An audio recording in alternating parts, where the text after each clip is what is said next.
ይሄንን ስታይል ጫማ አይ ቲንክ ድሮ በጣም ነበረ የምወደው፣ ደስ ይለኛል። የተለያየ ከለር ነበረኝ ላለመዋሻት ድሮ ማለት ነው። እንደገና መልሽ የገዛሁትኝ አንደኛ ነገር ይመቸኛል፣ ኮንፈርት አለው።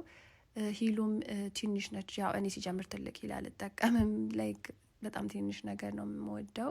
ምክንያቱም ፈታ ብዬ መሄድ ነው የምፈልገው፣ ምን አጨናነቀኝ። እና እዚህ ጋር እንደ ቡትስ ነገር ነች፣ ወደ ላይ ወጣ ያለች ነች እና እንትን ስትሬች ያደርጋል። በጣም ነው የሚያምረው። ያው ላይክ ብዙዎቻችሁ ታውቁታላችሁ፣ እንደዚህ አይነት ጫማ ብዙ ጊዜ አለ እና በጣም ነው ግን የምታምረው። እንዴት እንደወደድኳት ሶ ያ ቀሚስም በቀሚስም ይሆናል፣ አይ ቲንክ በጅንስም ይሆናል። ዋይ ናት በጨርቅ ሱሪም ይሆናል ምናምን። ብቻ እኔ ገዛሁትኝ። አይ ዶንት ኖ አይ ላይክ ኢት። ለእኔ ትመቸኛለች። እንደፈለጋችሁ መራመድ ትችላላችሁ። ፍላት ያደረጋችሁ ያህል ነው የሚሰማችሁ እና በጣም ቆንጆ ነች። መግዛት ከፈለጋችሁ ሊንኩን ከስር አስቀምጥላችኋለሁ። ይህን ቀሚስ አላወለኩትም እስካሁን።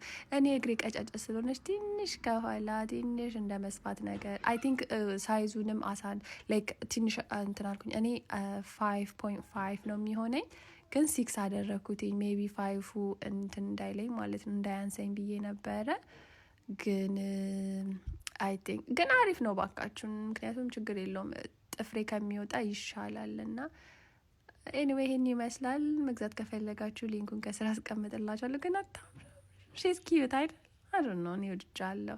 ለእናቶች አሪፍ ነው። በቃ ላይክ ወጣ ያለ አይደለም፣ ዲሰንት ሉክ ነው። ላይክ ነው አሪፍ ስታይል ነች፣ ታምራለች። ምክንያቱም ከልጆች ጋር ምናምን ብትሆኑ አይከብዳችሁ ምናምን ነገር፣ በጣም ፍሌክሲብል ነው። በዛ ላይ ደግሞ ኮምፎርታብል ነው እና አሪፍ ነው።